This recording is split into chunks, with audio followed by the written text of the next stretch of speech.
In software engineering, we are looking at chapter number 22, software testing strategies. The test strategies for object-oriented software. So whenever we test object-oriented software, we have some testing method like the state-based testing, fault-based testing, and the scenario-based testing. So fault, state, and scenario. So what is the testing objective? In all the testings, the objective of the testing is to, wherever you are doing work, the web app, the conventional software, mobile app, the main objective is to find out more and more errors, the greatest possible number of errors, but in a manageable amount of effort applied over a realistic time span. That is, you have to take care and keep in mind the money, the budget, the time, and the schedule. In the object-oriented context, what is the unit test or what is the unit testing? So, in unit testing, whenever we talk about object-oriented, an encapsulated class is the focus of unit testing here.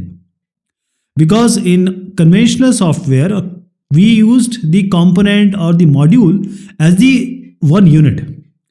So here we have a class, and in this class we have variables, that is the attributes, and then we have functions. You can call it as procedures, operations, method, whichever name you like.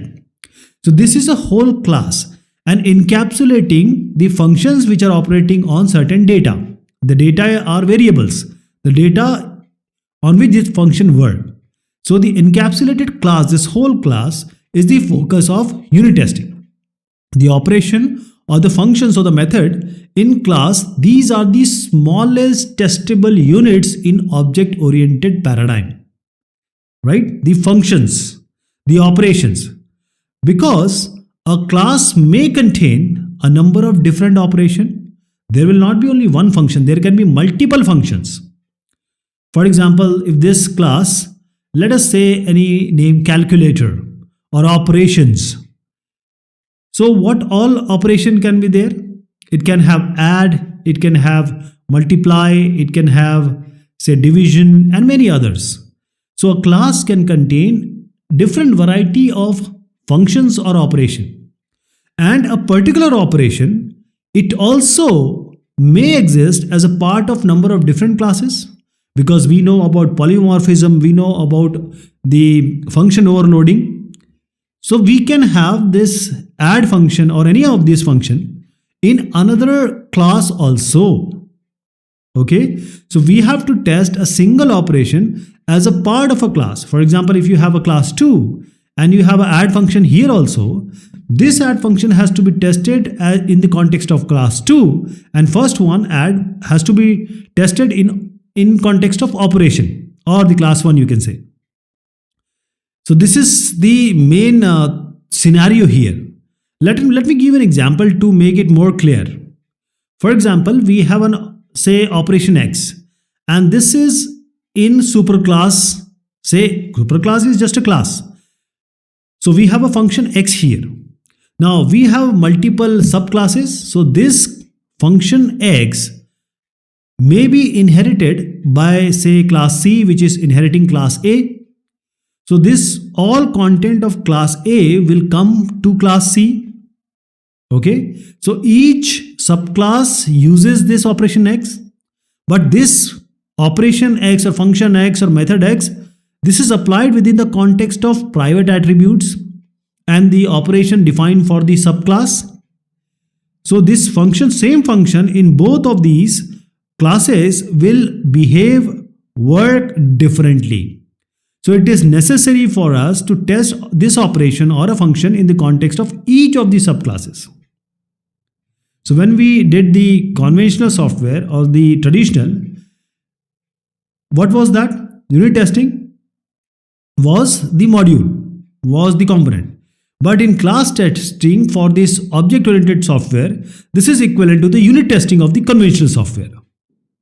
Okay, class testing is done for operations which are encapsulated by a class, and also the state behavior of the class, because the function are going to change the data and the state will be changed every time.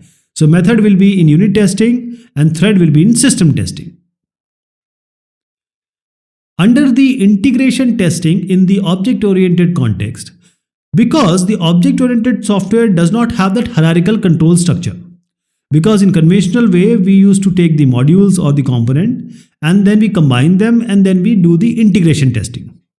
That is, we have to test the interfacing. That is what we were doing. So we were using the top down, the bottom up. In top down, we were using the different type of breadth search and depth first. But here we don't have that obvious hierarchical control structure. So traditional top down and bottom up integration the strategies are not having that much meaning here. So in integration testing, in object oriented, we have two strategies. First is the thread based testing. This thread is not equivalent to the thread we talk about in operating system. So what we'll do here is we'll take certain classes, and these classes are those classes, or we'll take the subset of the class which are going to respond to one input or an event for the software or the system. So these are whole classes. We took them as a subset, combined them, and then they are acting on certain input and event. So each thread, this is one of the thread. So you can have multiple thread, a subset of a class. You can have multiple classes, say 100 classes, 50 classes. So 10 you can take as one thread, 10 you can take as another thread. So each thread is integrated and tested individually, right?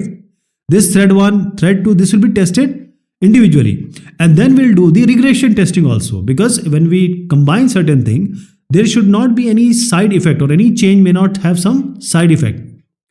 So this is the thread based testing. This is one of the strategy of integrated testing for object oriented. Then we have the use based testing. So this begins by testing those classes, because let me give you an idea. There are certain server classes, there are certain independent classes, and there are certain dependent classes. There are certain dependent classes on server class, but there are certain classes which are somewhat independent. They are not dependent on a server class, because this is the independent class. It might not have any relationship with the server class, or very minute relationship. But there are certain classes which may have direct, say, interaction or dependency with the server class. So we will test first the independent class that is not having that much relationship with the server classes. Then we'll come to the next layer.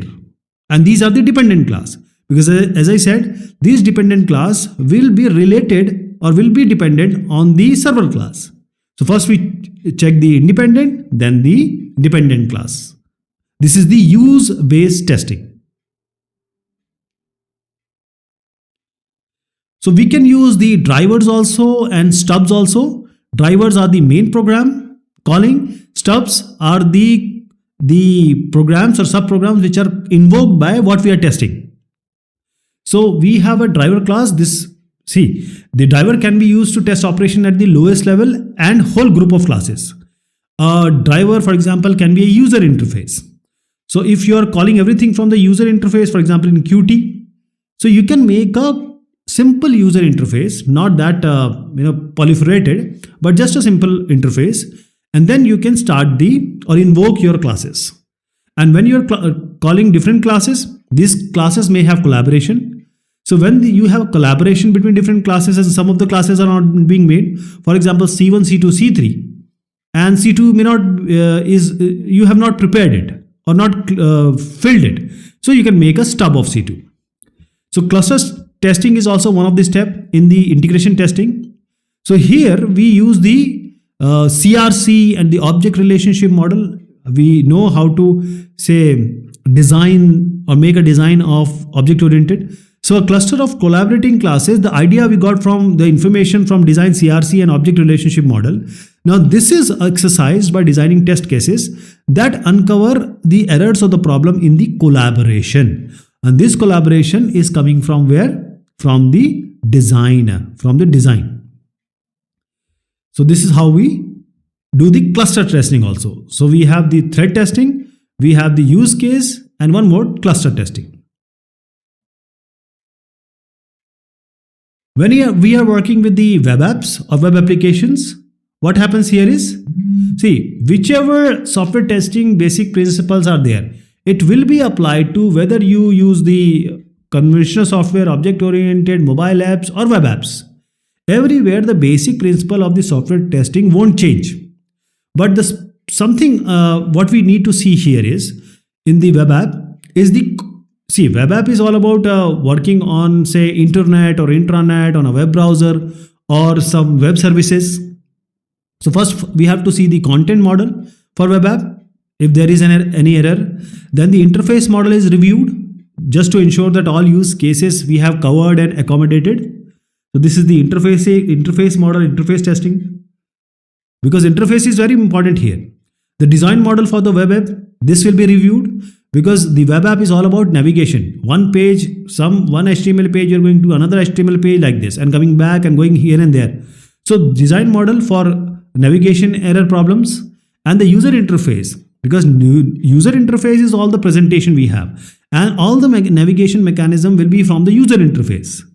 Then all the functional component, because whatever function this web app is doing, this has to be unit tested. Each functional component, whatever work it is giving, means giving input and output. Navigation throughout the architecture is tested. That is the software architecture which you have made for this web app. The navigation throughout the architecture has to be tested. It should fulfill the requirement of the architecture. And the web app is tested for the compatibility, because this web app may be working on Chrome, it can be working on Internet Explorer, the Firefox, so different machines also. So different environmental configuration it will be working. So you have to see the compatibility with different environmental configuration also. This is very important as far as this is concerned, web app. And then the security test. When you are dealing with internet or intranet or web services, there are certain vulnerabilities, because there are people who want to penetrate. So you have to exploit these. Any attempt to exploit these vulnerabilities has to be stopped. Okay, so security test has to be done in order to feel safe. Then the performance. If the web app or web application you have developed and some performance issues are there, nobody is going to come on your web app or not going to use it. So performance test is also very important. And then you have to give it to the users, certain users, because there has to be some controlled and monitored population who is going to test your web app, because ultimate user is the end user. What are the test strategies for the mobile apps?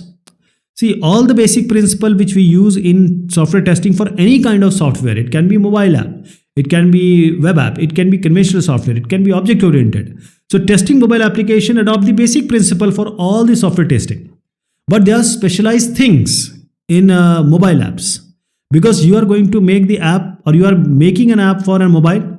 What is special? The size is small, the battery is little, the resources, the storage, and since the security is also an aspect, the network connectivity, network issues is a main key to understand. So what we will do is, we'll have some specialized testing approaches like the user experience testing. So users are involved early in the development process to ensure the usability and accessibility expectation of the stakeholders on all the supported devices. So what is the user experience on different devices? What usability does he want, and the accessibility to other people also, normal people and those who are specially able. So you can have a Samsung mobile, you can have Android running on it, you can have an Apple mobile, some iOS running on it. Then the device compatibility testing, same thing applies here also. But this tester will verify that does this mobile app work on all the required hardware and software combination that the user has given. You are not making for everyone, but the user might have given you some key requirements. So any configuration which is being provided under the requirement specification, the device compatibility has to be tested. Then the performance. See, there are certain NFRs or non-functional requirements like the download times, like the processor speed, storage capacity, power availability. I just told you about that. So we have to check for the non-functional requirements also. Then coming to the connectivity testing. Mobile is going everywhere. The name of the mobile is mobile. So there will be different networks connectivity, web service you are going to connect. So there may be weak connection, there may be interrupted connection. So you have to test for it. Security testing, it's all about penetration by other people, because tester has to ensure that the mobile app does not compromise the privacy or the security requirement. Then testing in the wild. See, you have to test this app in realistic condition. It can be Sahara Desert, it can be Yukon in Canada, on actual user devices in variety of networking environment around the globe. So this is called the testing in the wild. And then the certification testing. Where are you going to sell or allow this app? It will come from app stores. So you have to meet the standard established by these app stores that are going to ultimately distribute it. So this certification testing is also a key testing strategy for your mobile applications.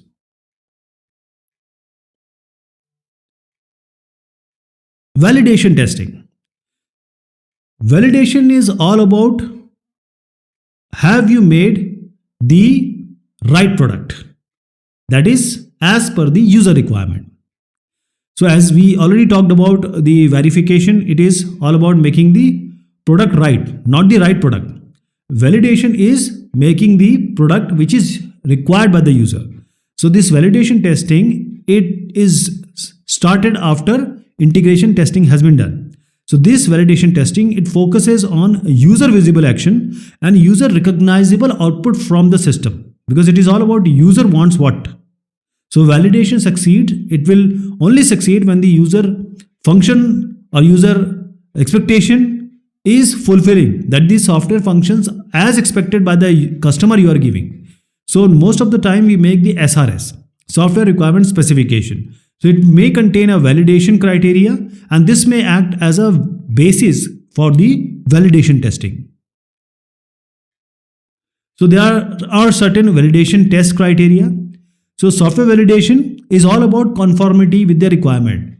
What are the user requirement? What is given in the SRS? Are we fulfilling it? All the use case has been covered.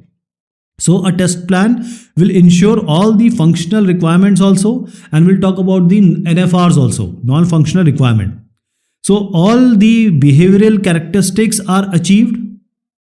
The software behavioral characteristics are achieved. All the content is accurate and it is properly presented. This is also a part of validation. Then all performance requirements are also attained, because there are NFRs also. So the performance requirements comes under NFR. The documentation, all the documentation is correct. Software is only not software, it is documentation also. And as I said about NFRs, usability and other issues like the transportability, compatibility, error recovery, the maintainability, this also has to be checked. So there will be a deficiency list. This will be created. If any kind of deviation from the actual requirement is achieved or is, you got it. So specification, in the specification it is not there, that is a deviation. So after you see this, acceptable to the stakeholder, there will be a plan made for resolving this deficiency. Configuration review. I am talking about the software configuration.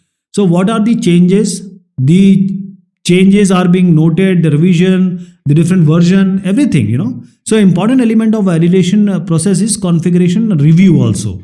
Audit. The things are written and maintained and documented properly or not, in order to ensure all elements of the software configuration, they have been properly developed, because software configuration is a very integral part of validation testing also. So here we do the configuration review, and it is basically a configuration audit also. So all the content you have cataloged, also work product you have cataloged, and you have the necessary detail to bolster, or you can say strengthen the support activities. This comes under configuration review. Alpha and beta testing. So first of all, this comes under acceptance testing. Now, when the developer develops certain software, how the customer will really use a program? Developer is not aware how the customers are actually going to use the program. For example, the instruction developer has given, it may be misinterpreted by the user. He may not be able to understand. There may be some strange combination of the data. Data may not be understood understood by the user only. Output may be unintelligible. That is, in the field, he may not understand what is the output. So for that, acceptance tests are conducted in order to enable the customer to validate all the requirements. And this comes under acceptance testing. So what do we do? Because user has certain requirement, you have to fulfill it in the way he wants. When he actually works in the field, everything has to be as per his requirement. And these acceptance tests are conducted by the end user. So acceptance testing, this can be conducted over a period of weeks or months. And in these weeks and months, different errors are uncovered. And these, if we combine them, they may degrade the system over time. So if software is developed for many customers, most of the time the big companies, they make software for multiple customers, multiple companies, multiple stakeholders. These are different users. Now it is impractical or impossible to perform the acceptance test for each one of them. This may not be possible because the time limit, the market, time to market, all is the requirement. So most companies, they use alpha and beta testing in order to find error, uncover error that are only possible to find by a user. The user can only find certain error which the software team or the developer cannot. For that, alpha and beta testing can be a help. That is why the alpha and beta testing has come into being. So alpha test, this is the initial test. After the system testing, the first test is alpha test. Now this is conducted at the developer side by the end user. For example, you are end user. You are in Bangalore, and there is another company to whom you have given the software. They are making it, they are developing it, and this may be in Delhi, New Delhi. So developer is at Delhi, user is at Bangalore. So the alpha test will be conducted at Delhi by the people from Bangalore. You got the idea? So here the user is going to do everything, but the developer will be standing behind, looking over the shoulder, recording the errors and what are the usage problem the end user is facing at the developer side. I hope you got the idea. Alpha tests are conducted in a controlled environment because here developer is present and the company is also developer's company. So this is a controlled environment. Whatever problem you have, he'll just fix it, or he'll tell you, no, this is that thing. But the beta test is conducted at end user side. So beta test will be conducted at Bangalore. Where? At Bangalore. By whom? By the people at Bangalore. By the company who has given you the product, the software product. Okay? Say a contract. So developer is not present here in Bangalore. Beta test is actually a live test in environment, not controlled by the developer, because in beta testing, no developer is present, only the user is present. So the Bangalore people, user are going to test without the presence of developer. So the customer will record all the problem and report to developer at regular interval of time. And after the modification, the software is released to entire customer base, not only to these customers at Bangalore, maybe at Los Angeles, maybe at say Quebec. So variation or beta testing is also there. That is called the customer acceptance testing. And this is when a custom software is delivered to a customer under contract. So a custom software is given. Now user wants to accept it. Customer wants to accept it. So customer will perform certain series of specific tests in order to find error before accepting the software from the developer or the development team. This is a variation of beta testing, and that is called as a customer acceptance testing. Let us see the difference also. Alpha testing and beta testing both are acceptance testing. Okay. And the alpha testing is done by the company employees or the user at the developer side. The users at the developer side, where the developer will be present, but user will only do, end user.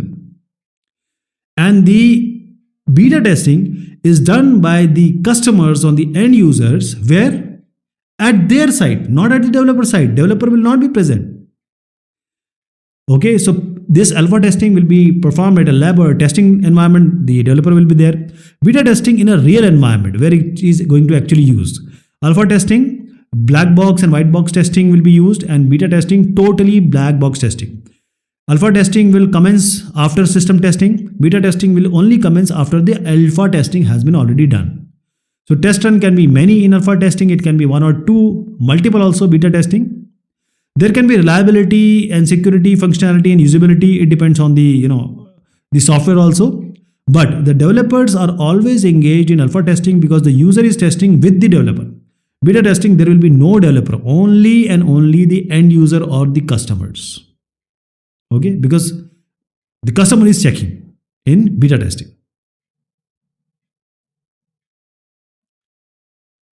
Okay, this is all about this discussion. We'll be taking one more. Thank you so much.